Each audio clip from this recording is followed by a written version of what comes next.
हे चंद्रशेखर, हे चंद्रमौली भगवान,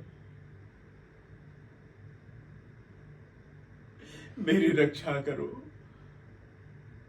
मुझे संभालो प्रभु। अब आपके सिवा मेरा कोई नहीं है।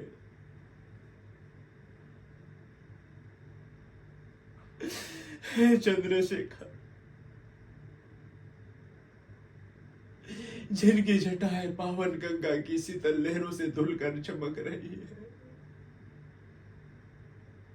जिनके तीसरे नेत्र से निकलती हुई अग्नि से प्रेम के देवता भस्मीभूत हो गए, हे अंधक दानों का दमन करने वाले स्वर्गीय वृक्ष,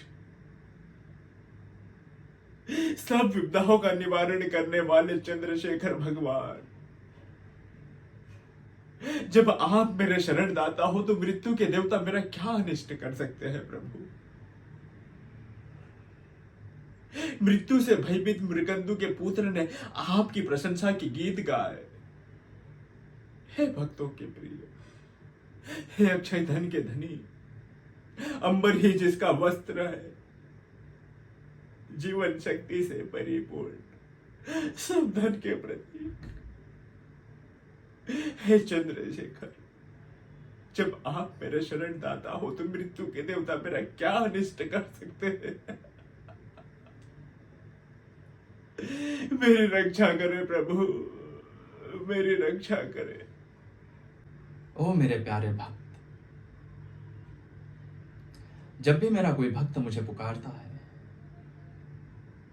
मुझे पत्थर की प्रतिमा से निकलकर बाहर आना ही पड़ता है। तुम्हारी इस पवित्र भक्ति से मैं बहुत प्रसन्न हुआ। मांगो वत्स, क्या चाहते हो? क्या हुआ? क्या तुम इसलिए भयभीत हो क्योंकि तुम्हारी प्रशंसा करने से पहले ही मैं बोल पड़ा, या फिर तुम्हें मेरे शिव होने पर संदेह है? मैंने पुजारी से कहा था, जितनी आसानी से हम दर्शन देंगे हमारा मूल्य उतना ही कम हो जाएगा। जब तक हमारा भक्त हमारी घंटों तक तपस्या ना करे, उसका गला ना बैठ जाए, उसकी आवाज बंद ना हो जाए, तब तक हमें दर्शन नहीं देना चाहिए। उसके बाद भी हमें ऐसा दिखाना चाहिए जैसे कि उसकी कठोर तपस्या के कारण हम प्रकट हुए हैं और उसे वर दिया है। अब देखो, मेरे सबसे प्रिय और सबसे विश्वासी भक्त के मन में ही संदेह उपज गया है। लेकिन पुत्र, तुम्हारे जन्म लेने से पहले ही मैंने सोच लिया था कि मुझे कौन सा वरदान तुम्हें देना है, लेकिन ऐन मौके पर मेरी स्मृति धोखा दे गई और आज जब तुम मेरे समीप आए तो मैं अपने आप को रोक ना पाया और तुम्हारे सामने प्रकट हो गया। अगर तुम्हें अब भी संदेह है तो देखो पुत्र, मेरे माथे पर तीसरा नेत्र है, मेरी जटाओं में गंगा विराजमान है, मेरे सिर पर चंद्रमा सुशोभित है। अगर तुम्हें अभी भी संदेह है तो तुम मुझे छू कर देख सकते हो। क्या मैं तुम्हें तांडव करके दिखाऊं? हे ढोल मृदंग वालों, शीघ्र ही यहां पर आ जाओ।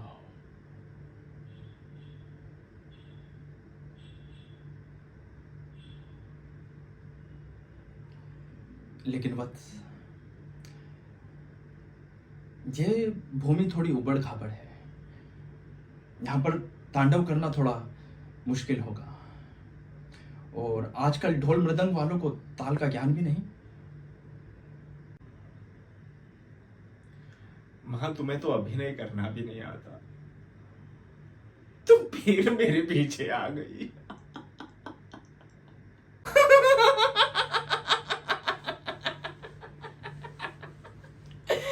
तुम्हें इतनी देर लगी ये पहचानने में कि मैं कौन हूं, हाँ?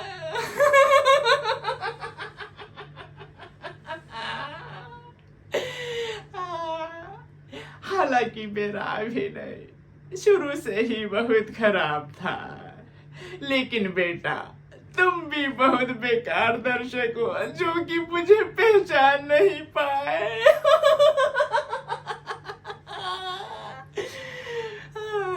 बेटा तेरे ये भगवान है ना, बहुत चतुर है।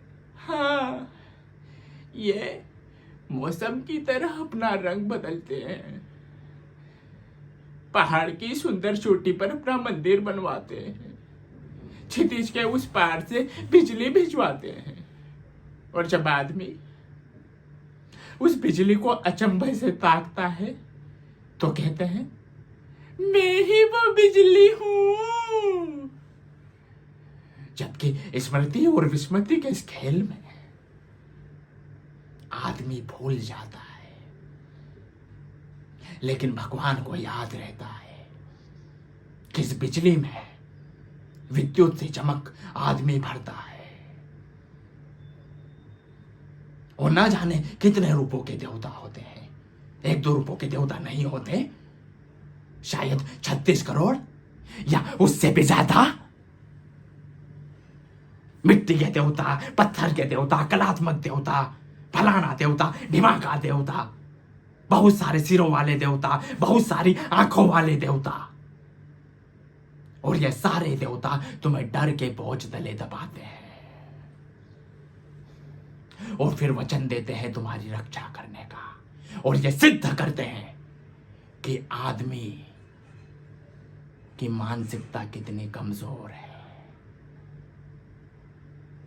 हर देवता की अपनी अलग पोशाक, अपना अलग परिवार, अपना अलग संगीत, अपना अलग नृत्य, अपना अलग सुरापान। छी!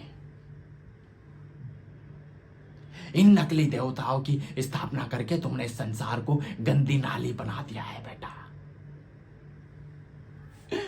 मेरे प्यारे बेटा, मैं अब भी तुमसे बहुत प्यार करती हूँ, लेकिन मुझे तुम्हारी कमजोरियों से बहुत नफरत है। हाँ, मुझे ना तुम्हारी स्तुति की जरूरत है, ना तुम्हारे आवाहन की जरूरत है, ना तुम्हारी सैकड़ों हजारों उपाधियों की जरूरत है मेरे बेटा। अब तो तुम जान गए होंगे मैं कौन हूं। मैं मृत्यु की देवी शेटवी मां हूं बेटा, भगवान की बेटी। तुमने मुझे पहचाना। तुम्हें शिव की स्तुति करने में क्या ही मिलता है मेरे बेटा।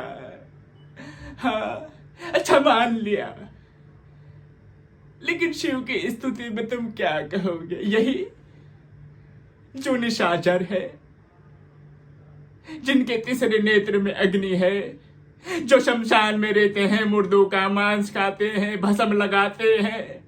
हाँ, जिनके रात की तरह काले बाल है, जिसमें गंगा विराजमान है, जो तांडव नृत्य करते हैं। हाँ, लेकिन बेटा, मेरे प्यारे बेटा, अगर मैं अपने 9 ताल छंदों में नाच दूं ना, तेरे शिव के घुंघरू भी गूंगे पड़ जाएंगे।